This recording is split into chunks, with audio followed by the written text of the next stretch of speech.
Hey, what's up, everyone? Welcome to tonight's episode of Doop on the Volley, Philly Sports Network's podcast covering all things Philadelphia Union. My name's Jimmy King, and tonight I'm joined by Paul and Eric. How's it going, guys? What's up? I'm doing pretty good. It's good to be back. Been absent the last couple of weeks due to me being busy, but I'm excited to get back and just start talking some Union soccer. Yeah, it's always good to have a chance to talk soccer, even on a bye week. Absolutely, and even though it's it wasn't 3 points down in Atlanta on Sunday afternoon, I still felt like it was a win that a lot of people are, a game in which a lot of people are talking about, almost like a win. It kind of feels a little bit like that, and you can kind of see that sneaking into my vocabulary here a little bit as I talk about it. But we have a little bit more other than just talking about Atlanta plans tonight. We are going to go over a little bit of a recap to the 2024 season so far. We are not quite a quarter of the way through the season, but we're almost there. And we thought with the bye week and not much else to talk about until next week when we preview Real Salt Lake coming to town, we thought it'd be a pretty good chance to sit down and kind of talk about that. But before we do so, we'll talk about some breaking news that came in earlier today. It came out today that the Philadelphia Union have loaned left back Matt Real to Colorado Switchbacks FC through the 2024 season. I would say it's a little bit of a surprise for me right off the bat. I didn't hear much about it. But then again, it is a move that I think a lot of us probably saw coming at one point or another, especially if you saw after that Nashville game, the videos of the team celebrating in the locker room. I posted about it and it got a little bit of traction as well as some other people. Everyone looked really happy, and Matt Real was just kind of over to the left side, looked just really uninterested to be there. And I don't know if that's just kind of his vibe. Maybe he doesn't really wear his emotions on his sleeve. But regardless, Matt Real heading to Colorado in the USL for the remainder of the season. Eric, I'm going to kick it over to you. How do you feel about this move with Matt Real going over to Colorado Switchbacks in the USL, and what does that mean for Union going forward for the rest of the season? Yeah, I think it's a good move for the player for sure. I agree with you. It was kind of surprising, kind of came a little bit out of nowhere. But at the same time, I think the most surprising part is just that it didn't happen last season in some ways. Because even last season, he wasn't really getting on the field. It seems like when Kai Wagner's not able to play, then we tend to shift Nate Harriel over there. So it's not surprising from that perspective. It does leave us a little short if we were to get an injury, because obviously Nate Harriel has been a frequent starter over at right back. So if either he or Bizo get injured, then we're possibly in a little bit of rough shape. We don't have to rotate quite as much now that we're out of the Champions Cup, so that helps. But overall, I think it's a good move all around. You don't want someone in the locker room who's unhappy. That can drag things down. So it's a good move for the player and good move for the team pending any possible injuries or other absences. Yeah, look, the guy's still 24 years old. He's still got time left in his playing career. And I've always said that if you're not going to use the guy, let him go and bring in someone that you are going to use, whether that's in the same position, whether that's in another position. And Matt Rial played 17 games against or across all competitions in 2023, just about 660 minutes across those 17 games. And then 2024 hasn't featured. The depth to Kai Wagner on the left is Nate Harriel, the right back. And with Leon Flock coming back, some people hypothesize that maybe Leon could also serve as some depth on the left side, which I'm not as high on. And I wish Union would have a real actual a backup at that left back position. But we like we were saying, with less rotation and with some different formations they can kind of throw in there, I think the team does see some internal depth there to cover that. Now, some people are kind of speculating that maybe the move for Real is to open up a roster slot for Andrew Rick. Maybe Andre Blake's injury is long-term and they have to sign Rick. Maybe it has to do with Leon Flock. Now, I'm not really too sure on any of those things. But Paul, how are you feeling with Matt Rial heading out, and where are you with the depth of this team, specifically at the left back position?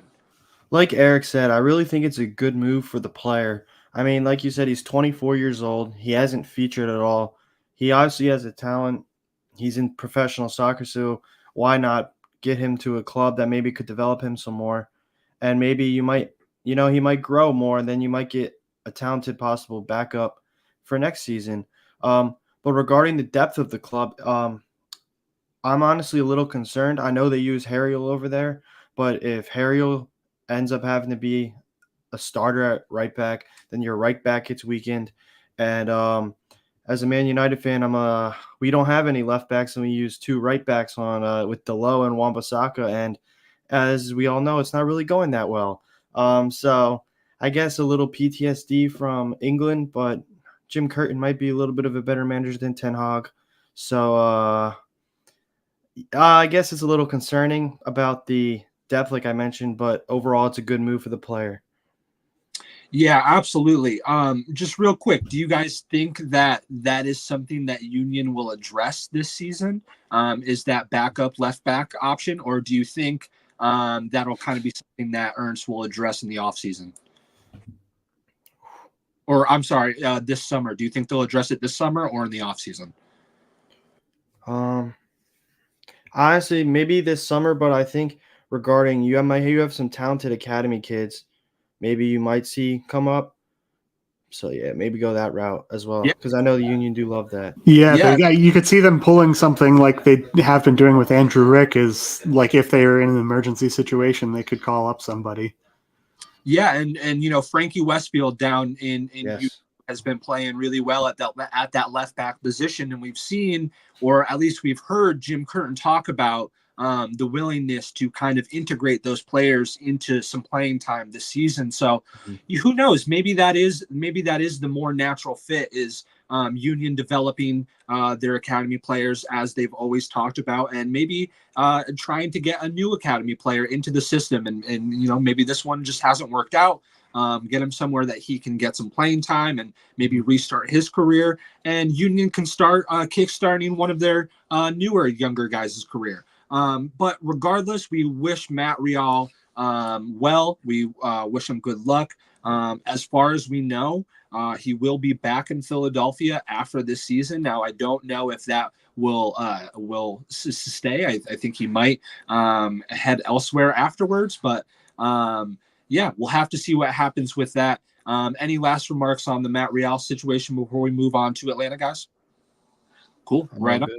Well, if you guys didn't remember, it was another eventful game for the Philadelphia Union on Sunday afternoon down in Atlanta. It wasn't the greatest start. It was a little bit of a slower first half where both teams traded chances rather. And the first half actually ended with Andre Blake going down to injury. And so before we kind of go any further, talk about any of the goals, talk about any of that stuff, I want to talk about the Andre Blake stuff and see how you guys are personally feeling on it. Because I know I am starting to get a little bit nervous about the amount of time that Andre Blake, or not even the amount of time, but the frequency that Andre Blake is needing to be covered by Oliver Semla so far this season. In 11 games, Semla has featured in 7 of them across all competitions, which is a pretty strong number for a backup that we weren't sure if he was going to be any good or not. Luckily, it's worked out. But like I said, it leaves things a little bit scarce and a little bit nerve-wracking in relation to Andre Blake. How are you feeling, Eric? Do you think there's cause for concern? Do you think there's a long-term injury coming down the line? Where's your head out of it before we hear, or where's your head on it before we hear anything from Jim Curtin this upcoming week? Honestly, the thing that worries me most is the thought that maybe they rushed him back a little bit. Obviously, it's a different type of injury. I think he was out for concussion or like in concussion protocol before coming back for Atlanta. So that's not quite the same as a possible leg injury. But still, it feels like he's had these kind of little niggling injuries adding up a lot through the beginning of the season. And yet he's come back and play. And obviously, he's going to want to do that. He's a competitor. Like he's going to want to feature. But at the same time, the medical team has to be willing to step in and be like, listen, we know you want to play this week, but if you hold off, you're more likely to be able to actually make it through the season. So that aspect of it worries me a little bit. Obviously, there's concern with how long this injury may end up being, both for Union and even for Jamaica. If it's a very long-term injury, that could have a huge impact on them going into the summer as well. I'm less concerned for the on-field product, just because of how well Semla has played. So I'd say most of the concern is more around Andre Blake and his health, and obviously wanting him to be okay and be healthy and be able to play. Yeah, absolutely. And, you are right. He is coming back, or was coming back from concussion protocol. But before that, earlier this season, he was out with a groin injury. And that does actually date back to last season as well. If you remember, early in the season against Chicago at home, he also came out of the game early. I believe it was Chicago, with a groin injury and missed a couple games in the Champions League and stuff. And he's also been someone that's been very vocal about the fact that soccer players in 2024, especially ones that are on their international team, are playing far too many games. And MLS isn't doing anything to help that out. CONCACAF isn't doing anything to help that out. They're just playing too many games. And Andre Blake is someone that is a starter for Jamaica 9 times out of 10, almost every single game, if not every game. I haven't checked, but it seems like almost every game I've watched from them recently, Andre Blake's in there, which means he's not getting any rest, when he's not with Union. And as we know, the off season between the MLS Cup and the start of preseason is like a month and a half. It's really kind of crazy, the amount of games that these players play and the amount of time across the calendar that it takes up. It's really quite exploitive, if I can say the least. But to get off that train, to not talk about the politics side of that, like you said, Eric, Oliver Semla's done a really great job stepping into the position for Andre Blake so far. Paul, do you feel good with Semla as maybe the number one for the time being if Andre Blake is out for X amount of time?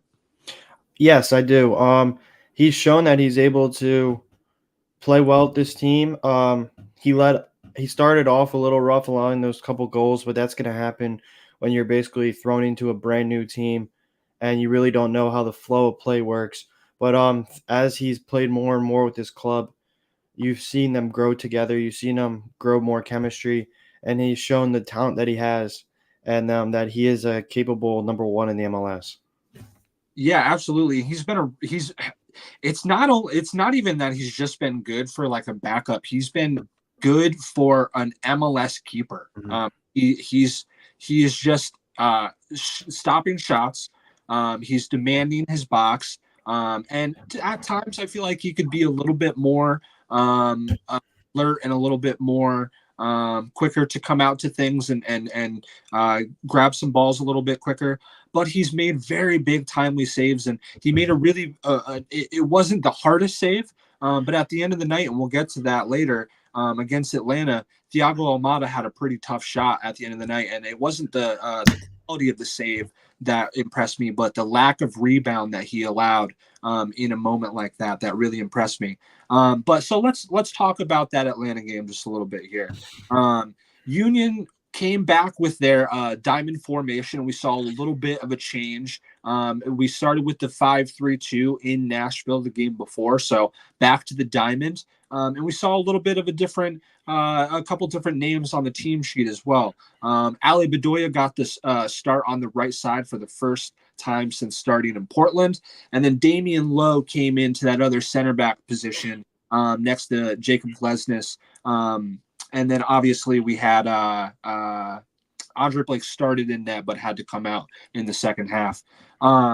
Otherwise, the starting 11 was kind of what you would expect, and was coming up against an Atlanta side that was missing some key pieces, and Giacomakis and Derek Williams. What do you guys like from that lineup? I know we talked about it a little bit beforehand. Thought Bedoya was in there to kind of put a little bit of calmness in the midfield. What do you guys like from that lineup? How do you think it played out in that first half? We'll start with Paul. Paul, did you get to watch any of the game, or you go? Unfortunately, I wasn't. I had to work at 9 to 5 that day. So unfortunately, I wasn't able to watch it. So I'll let you guys. I saw some highlights of the second half, but I'll let you guys take the majority for this one. Right on, Eric. You want to talk about what you thought about from that starting 11 the other night? Yeah, I mean, I thought it was good. Obviously, they did end up having to come back eventually, so they did go down. But part of that may have just been, again, that goalkeeper change. It's hard to adjust mid-game, even having done it a couple times now. It's still difficult to make that adjustment. I thought they definitely did better once they brought some fresh legs on the field and actually had to come back. Which seems to be kind of a recurring theme with this team, is they kind of get locked in once they go down a goal or two and look like a completely different team. So I guess that would be a little bit of an indictment on the starters, but at the same time, I mean, the defense stayed fairly consistent throughout the game. Yeah, so I'd give them a good, not great, I guess you would say. Yeah, absolutely. I would agree. I thought the first half was okay. I thought they created some chances, mostly off the left foot of Kai Wagner coming down that left side and whipping a couple balls in. But they did have a few chances actually that resulted in Ali Bedoya getting down that right side, overlapping with Quinn Sullivan, and they almost connected with Carranza cross right through the middle of the box, right at the top of the 6-yard box. But Carranza's attempt into a wide open net was blocked by a Atlanta defender at the last second. Probably the best chance of the first half for either team. They did go into the break at halftime, and like we said, Andre Blake didn't make it through the half, and Oliver Semla came out to take place in net in the second half. And just about, let's say, it looks like 10 minutes in, I guess we can start calling him the Union killer. Daniel Rios scored his 5th goal. 13 goals in MLS play, and 5 of them have come against Union, 4 of them in that one game for Charlotte a couple seasons ago. But he scored the opening goal of the game, a header that Semla really couldn't do much about. Almada put it into the box from Semla's left side, and Rios just headed it back into the corner of the net, and there wasn't much that Semla could do. it was maybe a little bit coming. I think Atlanta started the second half the better team. They kind of weathered a little bit of a storm from Union in their opening minutes of the second half. But I think no one was really surprised by the first goal. But the second goal, I was a little bit surprised by it. It was quite a strike from Caleb Wiley. It was a ball from Jose Martinez, I believe, got a tackle in the midfield right outside of the box, and the loose ball came to Caleb Wiley about 25, maybe even 30 yards out. He took one touch, and then with the second struck it and beat Semla into the bottom left corner of the net, making it 2-0 at the 63rd minute. And it was kind of a shell-shocking moment on the road to Atlanta, a team that hasn't allowed anybody to walk away from Atlanta with points this season and has only allowed, I think, a single goal up into that point at their home stadium. It wasn't feeling really, really good. Before we get to the comeback, what were your guys's kind of reaction to going down 2-0? Obviously, Paul, you didn't watch it, but I'm sure you were getting score notifications on your phone. Eric, you were watching it. We'll kick it over to Paul first because he can chime in on this one. But what was the reactions? Was it kind of one of those, crap, here we go again, what moments? Or were you kind of thinking, well, we've had a really good run to start the season. I know for myself, I kind of was like, the unbeaten streak is over. I saw a few other people tweet that. Paul, how are you feeling when they went down 2-0? Not good, I'll tell you that. If I remember, the Phillies were playing the Pirates, and I think the Pirates hit a grand slam around the same moment. The Union either went down 1-0 or 2-0. And my first thought was, it's one of these Sundays, man. Like, nothing's going right. Philly sports is just being how we know them to be.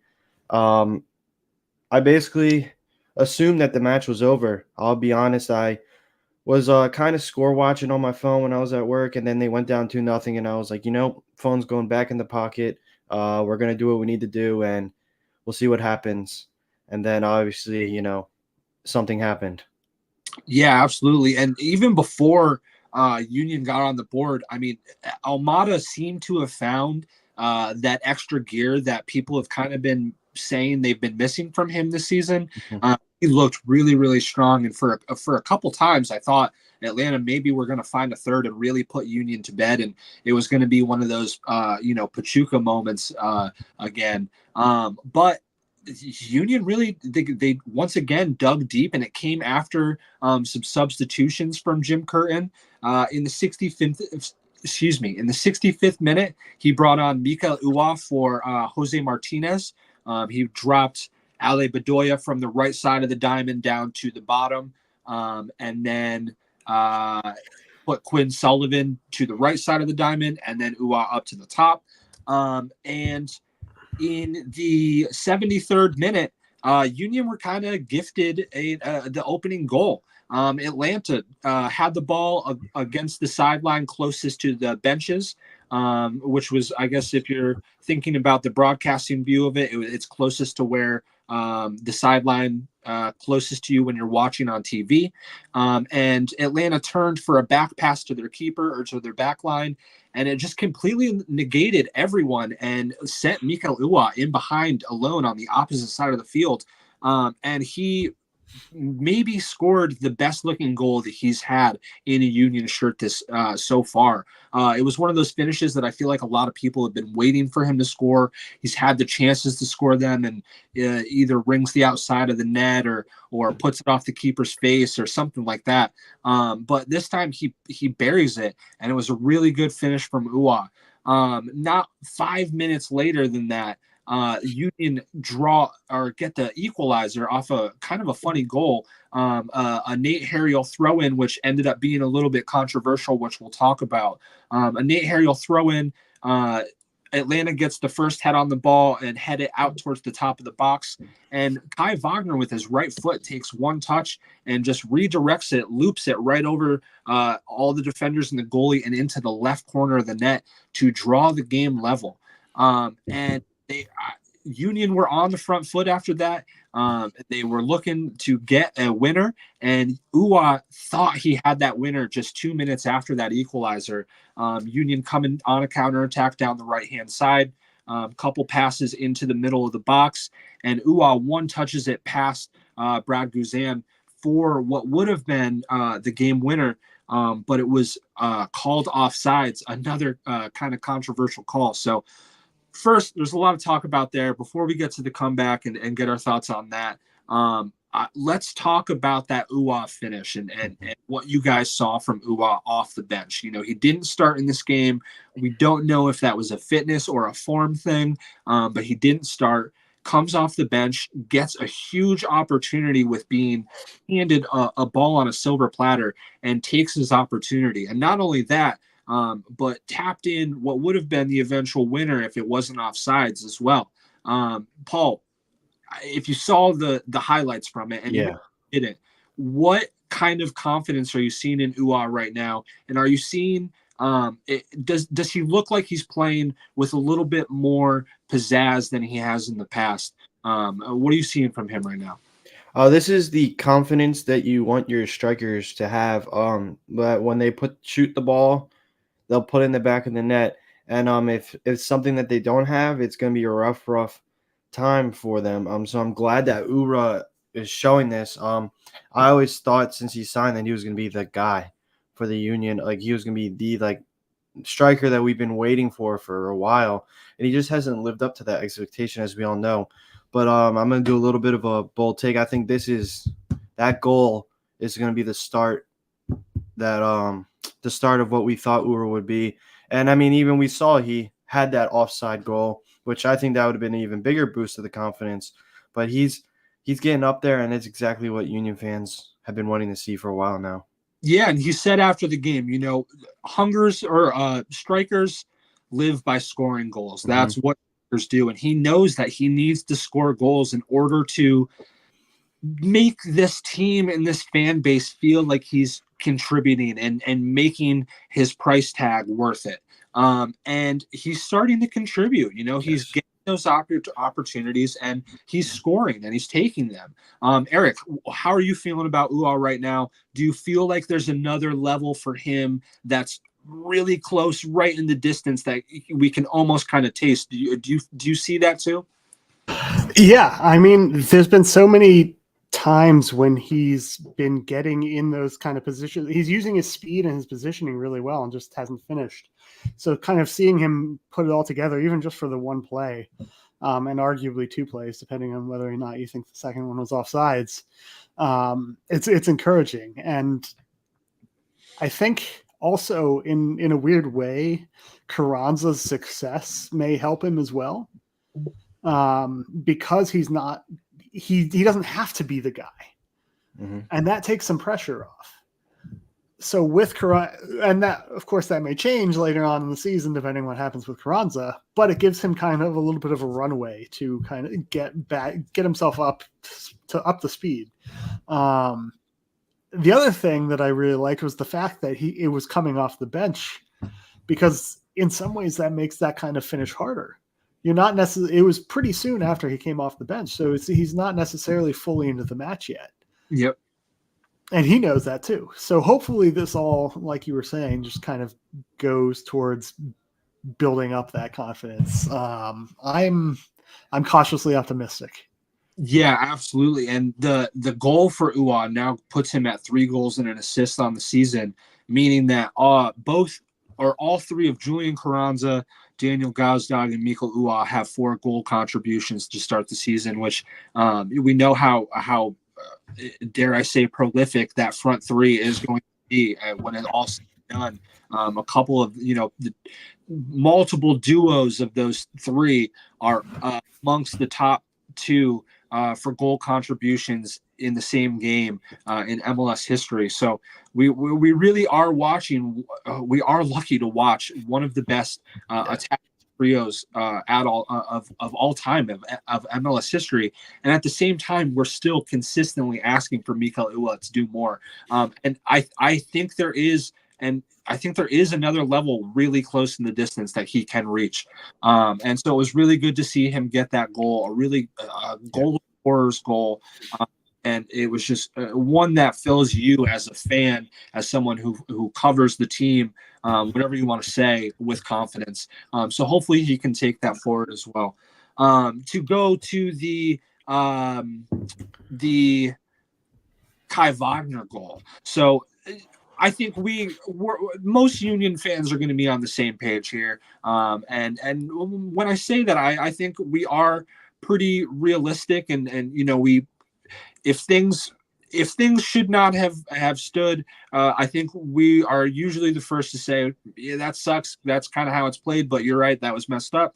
But I think for the most part, most Union fans are on the same page here when we think that was probably a good goal for Kai Wagner. And if you're not sure what I'm talking about, a lot of people on Twitter were upset over the nature of the throw-in from Nate Harriel, which led to the goal from Kai Wagner.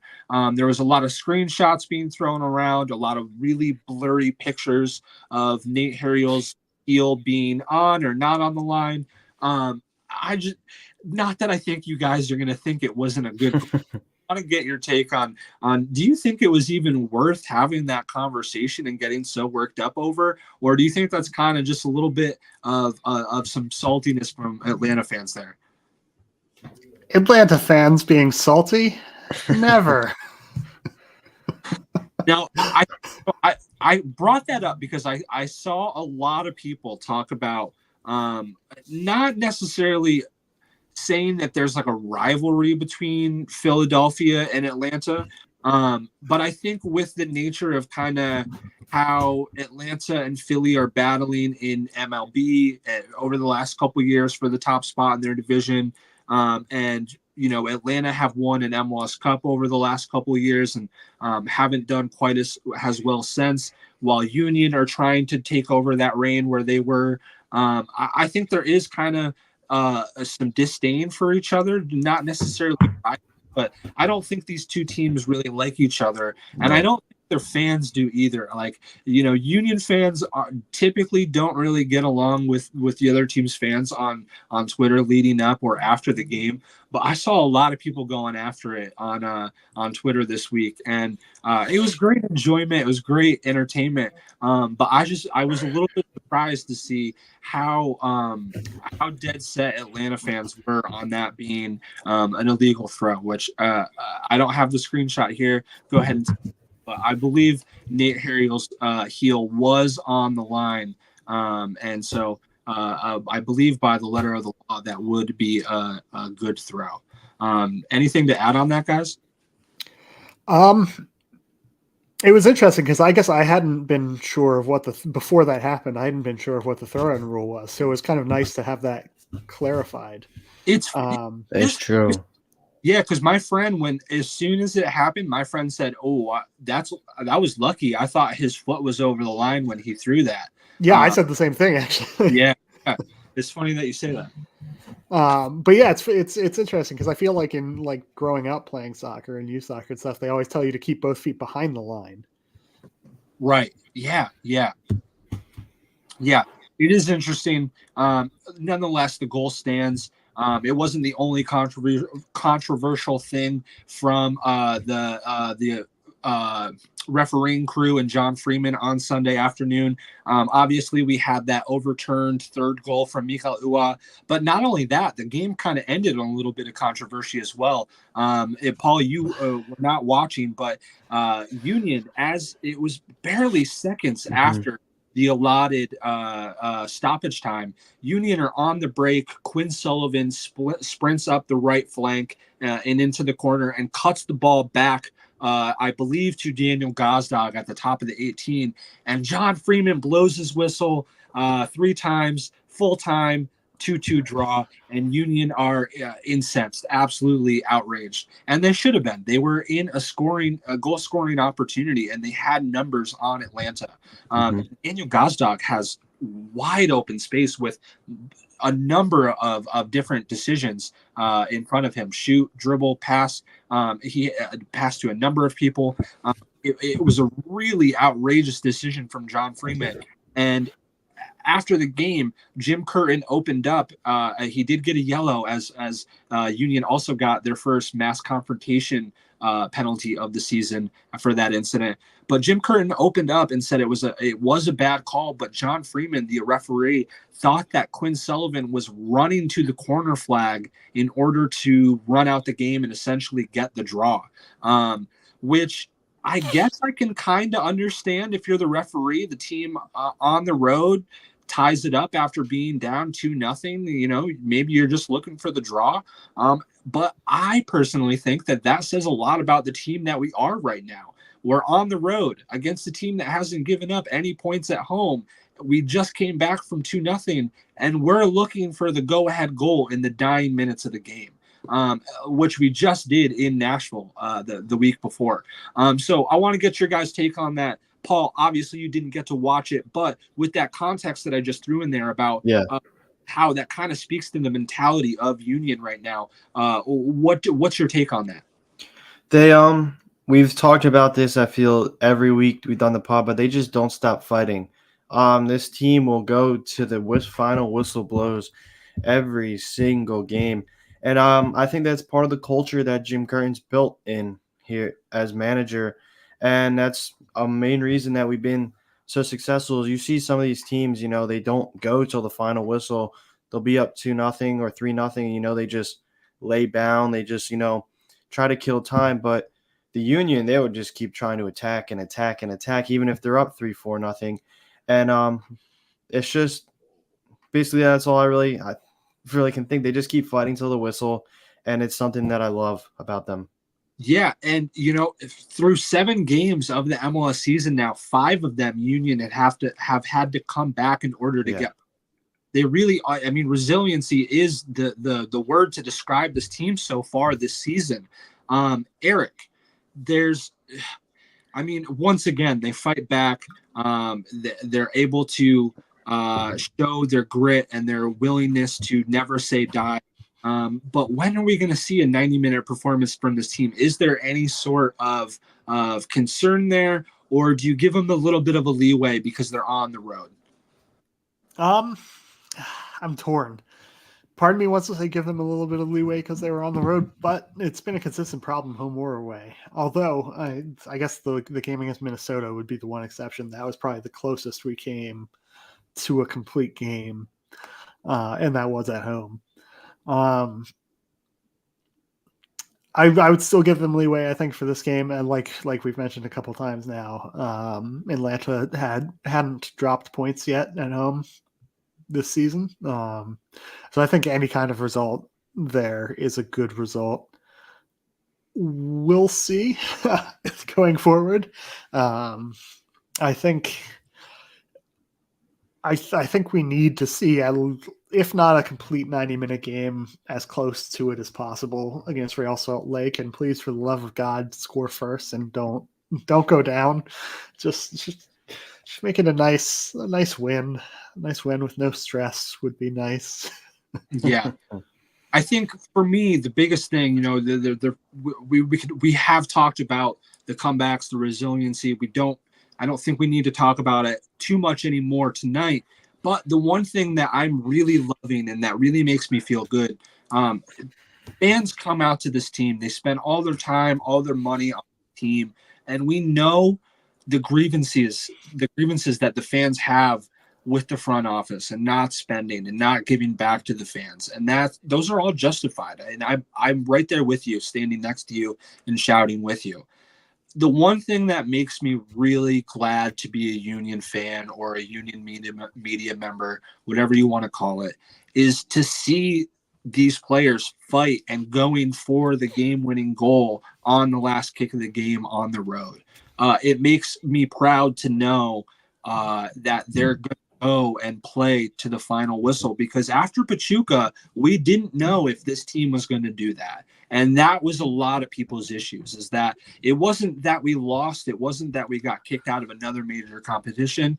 It was that the team gave up and didn't fight till the last whistle and didn't play for the badge. And since that point, we've seen time and time again this team battle and come back from games and fight in games without their starting 11. And so that's what's making me really, really proud as someone that's around this Union team right now. But yeah, do you all have anything left on Atlanta before we kind of go over our general season recap so far? Cool. Right on. So yeah, I mean, we didn't have a ton of time to prepare for this, so we're just kind of winging it.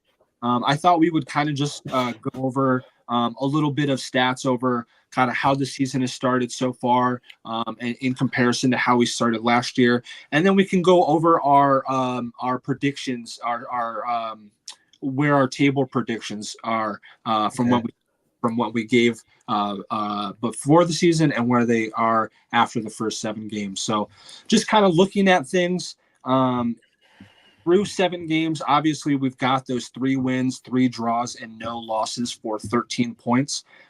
We have scored 15 goals for and 9 goals against. And when you look at that against last year's stats through 7 games, Union started with 2 wins, 1 draw, and 4 losses for 7 points through 7 games. Wow. 8 goals and giving up 9. Union really struggled through the first part of the season through Champions League. They started with that 4-0 win at home, but then lost 2-0 to Inter Miami, lost 3-2 at Montreal, 2-1 against Orlando, and then 1-0 in Cincinnati, all within the first 7 games of the season. So it was a pretty rough start for Philadelphia last year. But through the first 7 games of the season this year, through playing in Champions League, or Champions Cup rather, Union started with 3 draws. They had 2-2 against Chicago, 1-1 on the road against Sporting Kansas City, and then 2-2 on the road to Austin. And then since then, they had that 3-1 win on the road, shorthanded with a bunch of players on international duty in Portland. That 2-0 win at home against Minnesota. That 2-1 win on the road against Nashville, where Daniel Gosnock scored that 90th minute winner. And then, of course, last week, we just talked about the 2-2 draw on the road against Atlanta. So where that leaves Union so far, the 13 points puts them pretty high in the standings. Let me pull that up here. In the Eastern Conference, that leaves us in 3rd place currently on 13 points. We're 2 points behind Inter Miami and New York Red Bulls, but both teams have 1, if not 2 games in hand over Union. And I believe that also puts us in 5th place, I believe, for the Supporter Shield, just 2 points off, also with some game in hands. So all that kind of in context, how are you guys feeling through the first part of the season? And before we take a look at the table and the predictions and results, how are you guys feeling in comparison to where we might have been last year? Let's start with Paul. I'm feeling pretty good. This team's undefeated with a couple games in hand, and if you get points in those games as well as stay undefeated, you're at the top. You're at the top of the table. Supporter Shield as well. It's honestly good to see this team start well. Usually, we start slow, and then as the summer months and the months get warmer, they start to heat up and then get into form. So hopefully that continues as we move again in the warmer season, and then with the start we had. I'm really excited about what I've seen so far. Obviously, we've seen Ura hasn't really been – the offense hasn't been up to par. They scored, but, they could be scoring more. So all in all, I think it's a good start for the season. I'm really excited about how the club's doing, and I'm excited to see, if they continue to stay how they're doing. Yeah, absolutely. And, I think 3 wins, 3 draws, and 13 points through the first 7 games of the season, and only 2 of those games being at home. I think that is a lot to take with you for the rest of the season. Eric, what's that mean for the team, especially playing in CONCACAF Champions Cup in the early part of the season? Yeah, I mean, for so long we've been dominant at home and then kind of iffy on the road. So it makes this early season form a little bit more of a pleasant surprise. Mhm. And again, like you said, particularly with having to balance playing in the Champions Cup as well, um, we've traditionally struggled with that, and we did. I think you could make a strong argument we did even this season. But again, to keep harping on it, that mentality. Even when we were struggling, we were able to grind out some results. Um, and looking at the table, there's only one team with a better goal difference than us in the entire league, and that's Vancouver. Yep. There are several others with a +5 goal difference: Miami, Atlanta, and LA Galaxy. But we're up there with the best goal differences in the league, as well as having 13 points and being within a win of topping the table with those games in hand as well. Very similar to Vancouver, which is interesting. I haven't paid that close attention to the Western Conference, but it's interesting to see the parallels just by looking at the table. It's got me pretty optimistic. The defense still has its moments of shakiness, but they've definitely solidified from the earlier season struggles that they were having. So if they continue that trend, it feels like things are only going to get better, which is exciting considering how we're the last undefeated team in the league, and so is our second team, which is awesome. Both of them are undefeated, and that's fun. Yeah, there is a lot of really good stuff going all around the whole organization from top to bottom, from 17s winning GA Cup to Union 2 and the first team still being undefeated. There's a lot to really just chew on and enjoy if you're a Union fan right now. Just thinking about it, I was thinking about this morning. Jim Curtin said something in a press conference a couple games ago, and their mark that they try to hit every season is 10 wins at home. 10 wins at home usually puts a team in a pretty good standing in order to make playoffs. That's not to say that you can't draw a couple games, and obviously you'll win some games on the road, but that for some reason that 10 wins or 30 points from winning at home seems to put teams at a pretty good position in order to make the playoffs.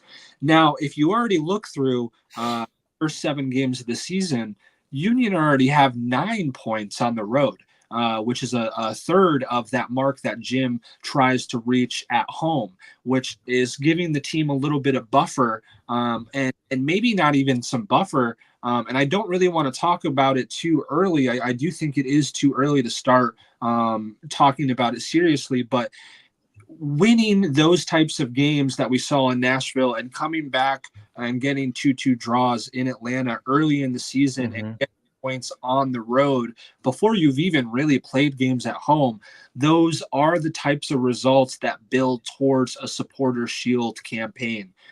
And I wanted to get your early thoughts on that, Paul. Obviously, like I said, a little too early to start talking about that seriously, but are you thinking the same thing I am? Are you seeing that maybe the signs starting to click of if we can put 90-minute performances together, and once we start getting a couple home games, which we've got a couple coming up, do you think Union could start maybe talking about a supporter shield campaign later down the road?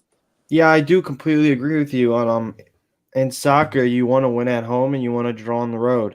And that's the recipe to success, in my opinion. Obviously, you can win on the road, but winning at home and drawing on the road is key. And the Union obviously have been doing exactly that. They continue to do that. And this team is going to be pretty good. Obviously, I do want to see a full, complete 90 performance from the team. They've been doing a lot of the comebacks, and as much as I do enjoy the last minute comebacks and the late minute goals and the rush of excitement, I do maybe want to be bored with a nice 4-1 win and just know that my team's going to win for once and not have to worry about anything. Um, so maybe I'd like to see a little bit of that, but I do agree with you that this is a good foundation for a possible supporter shield run in the future. Yeah, absolutely. Eric, what are your kind of thoughts on that? Again, I want to stress a little bit too early to start talking about that now. But with the next couple games coming up, we've got this bye week. Then we've got RSL on at home. Then we've got that reschedule with Seattle at home. And then we go to DC on the road that same weekend. So there's, DC obviously not at home, but a game that a lot of Union fans travel for, and the boys seem to be up for that game over the last couple of years. And so I'm looking at that, and I'm saying that there's 9 points on the board for Union to grab over the next 2 weeks after we come back from this little bye here. So Eric, where are your kind of thoughts on that? Is that a realistic thing for me to be thinking? And if that happens, are we realistically talking about a supporter shield after the first, where would that put us? 10 games of the season so far. Yeah, I mean, I think it's absolutely realistic to, if not expect 9 points, then at least think it's a strong possibility. Those are all winnable games.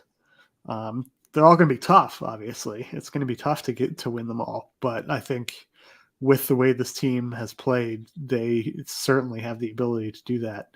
And that would very much set up a very strong foundation for making a run at the Supporters Shield.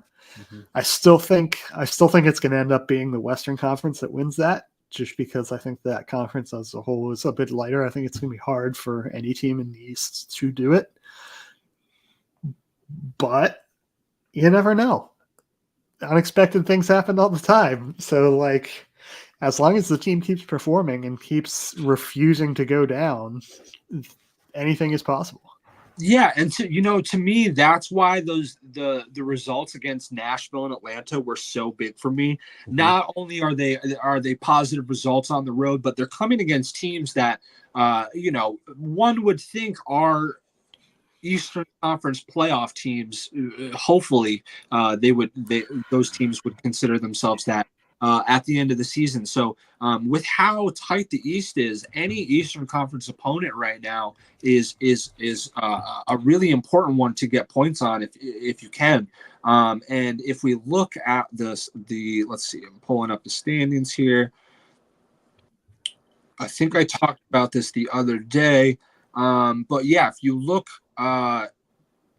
10 through 1 right now in the Eastern Conference are only separated by 5 points, which, again, we're still really early in the season, but there's a lot of shifting to be done still in this Eastern Conference over the next couple weeks.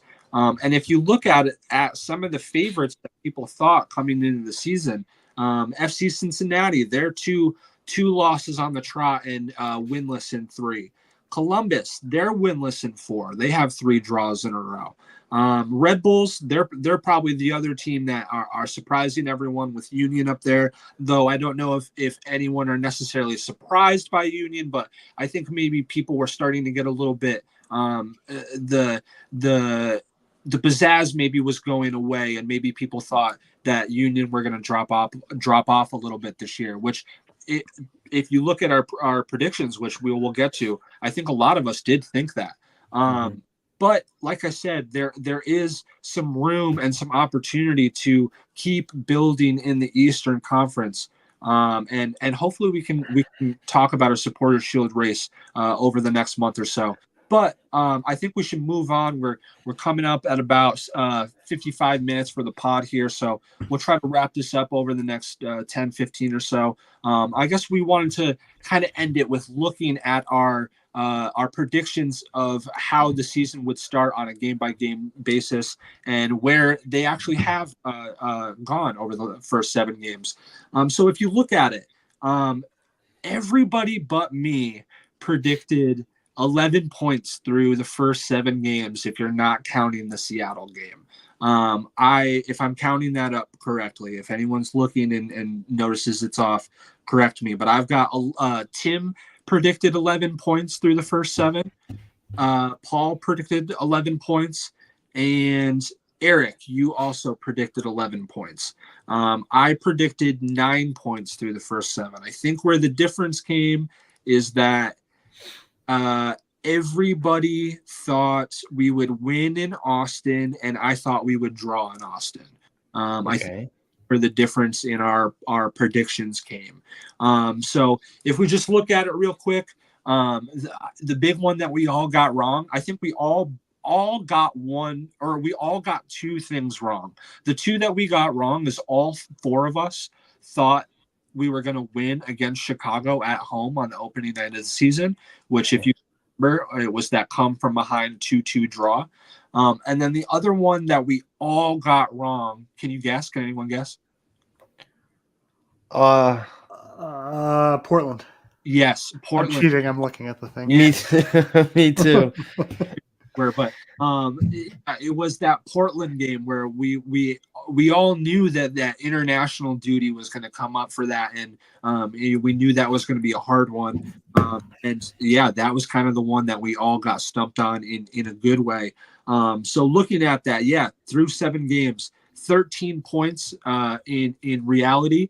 Paul, you had 11, Eric had 11, Tim had 11, and I had 9. So I think I actually had 10. you had 10. Adding it up. I think Correcting me on I that. could be doing the math wrong though. So Yeah, I was doing it on the fly. So, but at any rate, I think what's to be said is that I think at times Union fans can be a little pessimistic, but we can also be a little overly optimistic as well. And I think we're a group that likes to lean on the side of optimism when it comes to this team, and to look at this and say that we were wrong in a positive way makes me feel really good. I don't mind being wrong at all in any regard, but when we're wrong and it's because the team is playing better than we thought, I'm really happy to look at that and say that. So we're just looking at these prior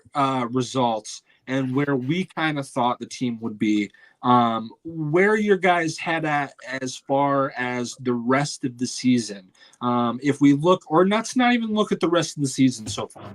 Let's look at the next 3 games. So let's get us to that 10-game mark that we have on our screen. And then we'll look at the next 10 games after that. So most of us had 16 points or 19 points after the first 10 games. Do you guys still feel with three games left that that's an achievable mark? yeah. Yeah.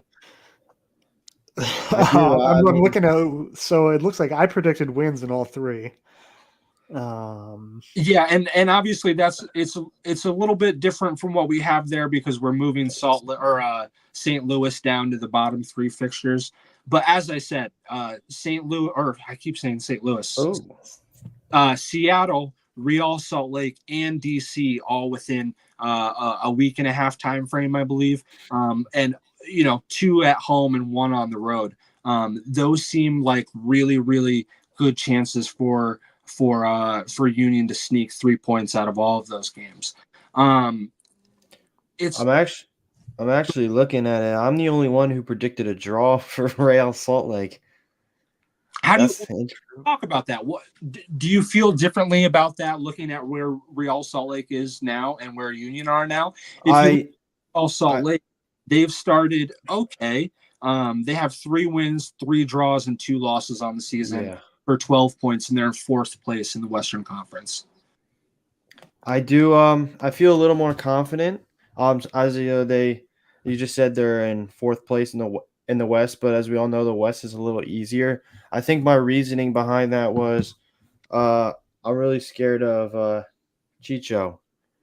But the Union defense has shown up. They've shown that they can play this year.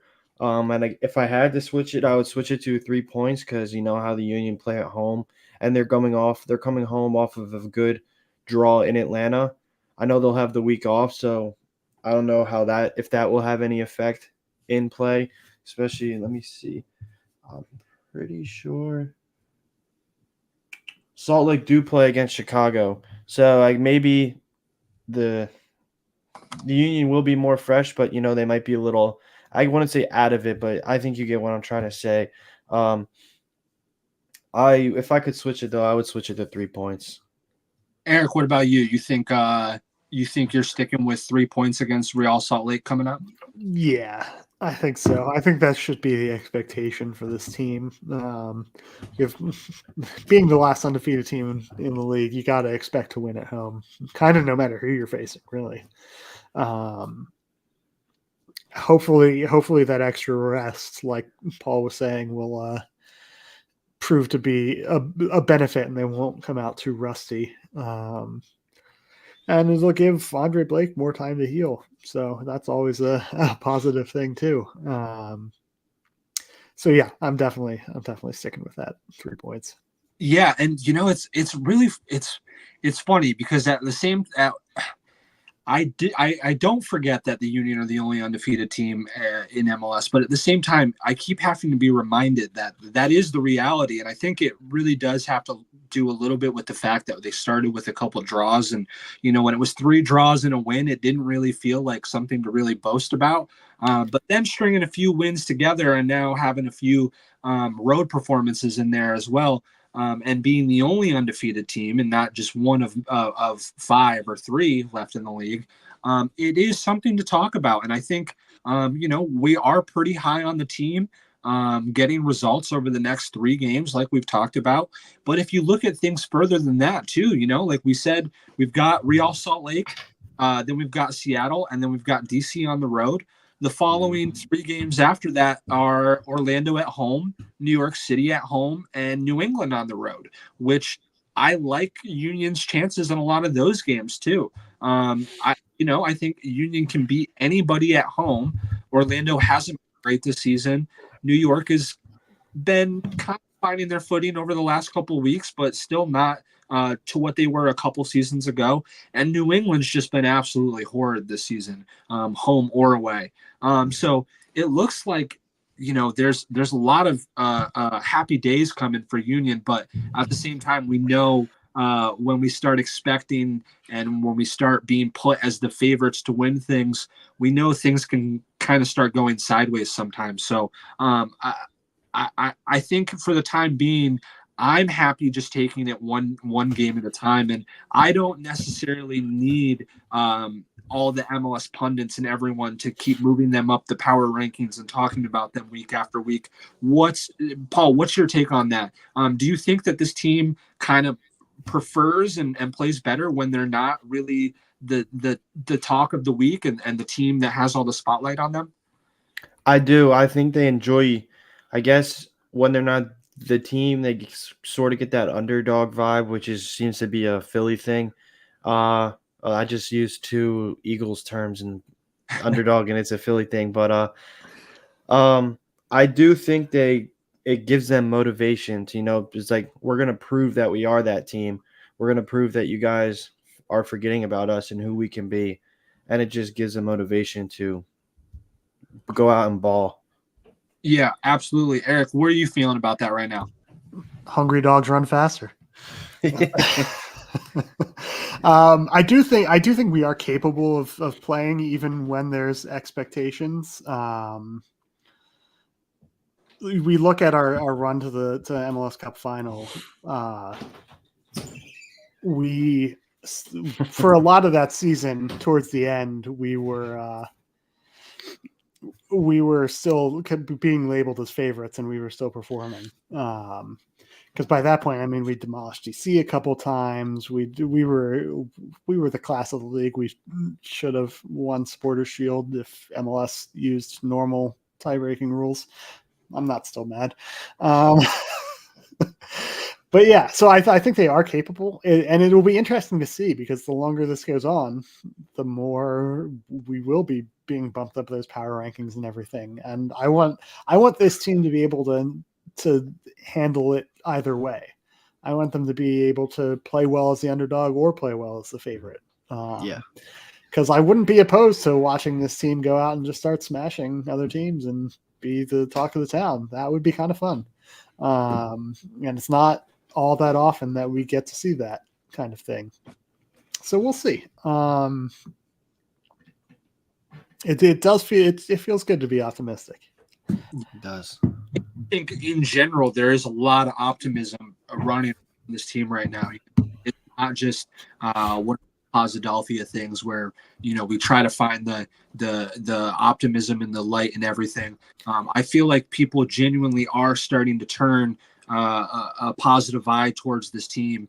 Not to say that there was too much of a dark cloud over it to start the season, but I think over the way things ended last season, there was some skepticism and some weariness to dip the toes in the water this season, if you catch what I'm saying. And so I'm just enjoying seeing the team play. Everyone, or for the most part, everyone on Twitter getting along. And I have a couple home games over the next couple weeks too, getting to play some games at home, because I think, like I said, that's been the biggest thing for me is 13 points and a couple points off the supporter shield lead and being undefeated while only playing 2 games at home, where Union really do thrive the most. So yeah, looking really, really good through the first part of the season. We're not quite at that quarter mark yet, but we did kind of just want to talk a little bit about the first part of the season and give a recap to it. So we didn't get to talk too much about any goal scorers or stats or anything, but I kind of wanted to tie our last little thing in here with kind of our on the volley take for the week. I wanted to ask you guys, and maybe this is kind of a slam dunk question here, given the state of how one particular player has come onto the scene this year. But if you guys had to give me a prediction for the rest of the season, outside of Union's front three, who do you think is going to end up with the most goal contributions this season? Not goals, but goal contributions outside of that front three. I'll start it off.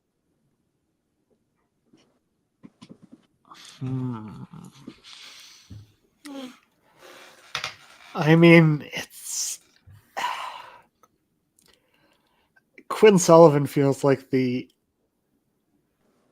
obvious answer in some ways, but also, I mean, Kai Wagner always has the potential to get a lot of assists too, so that there's a wrinkle in it. And McGlynn as well. I think I'll go with the easy answer and say Quinn Sullivan. Okay, Paul, are you agreeing with that, or are you leaning more towards the Kai Wagner side of things? I do agree with Quinn. He's been on fire to start the year. I mean, no one's been able to really stop him. I feel like he's always on the ball, shooting, passing, doing everything right. So I guess that would be the easy answer, but just for the sake, I'm just going to say Kai Wagner. He's been whipping in the balls really well this year, and he has that potential to, just launch one from outside the box as we saw in Atlanta. So I'll just say Kai for that. Yeah, and it's something that's actually kind of working against Kai, and not a lot of people will know this, I don't think, but I've talked about it a little bit on previous podcasts, but MLS actually changed their stat provider this season, and that plays into MLS fantasy, and some players aren't picking up as many points as they have in seasons past, and some of that is because players no longer get credited for what people call the hockey assist, the assist to the assist. MLS used to count that as an assist. So if Paul passed the ball to me and I passed the ball to Eric, who then scored, both Paul and I would get credited for an assist for being the last 2 players to pass the ball to Eric.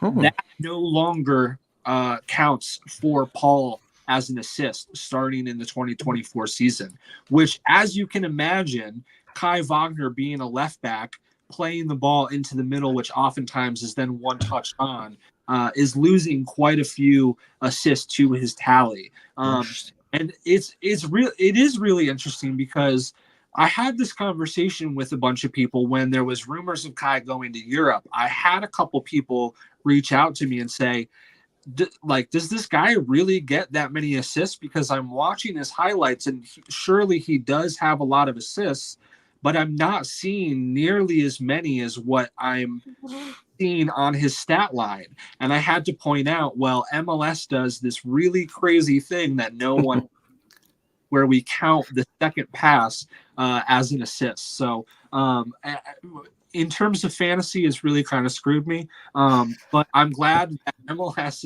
is seeming a little bit less like a Mickey Mouse league, and getting, at least their stats up to par with the rest of the leagues around the world, because it did make some players look and maybe that was by design, right? Maybe that was done by teams and other leagues by making their assists look a little bit better. But anyway, guys, I think that's enough for tonight. Does anyone have any last remarks before we get off tonight? I'm all good. I think so. Cool. All right. Well, thank you guys so much for tuning in. It's been a really great podcast for a Thursday on a bye week. Thank you guys for all the comments and just for hitting us up. Thank you for Kyle and Jillian for hitting up that comment earlier. It was a really great comment where Jim talked about rewarding his players with beer and days off and pizza for clean sheets and all sorts of great performances. And it really just shows how great of a coach we have in Philadelphia, not just only on the statistics sides and getting performances and results, but he really does know how to listen to his players, and he is a player's manager, and it's really fun as a media person to cover. So I'll leave it with that. Thank you guys for tuning in, and we'll be back next week with an episode to preview Real Salt Lake at home. So thanks for tuning in. We'll see y'all later.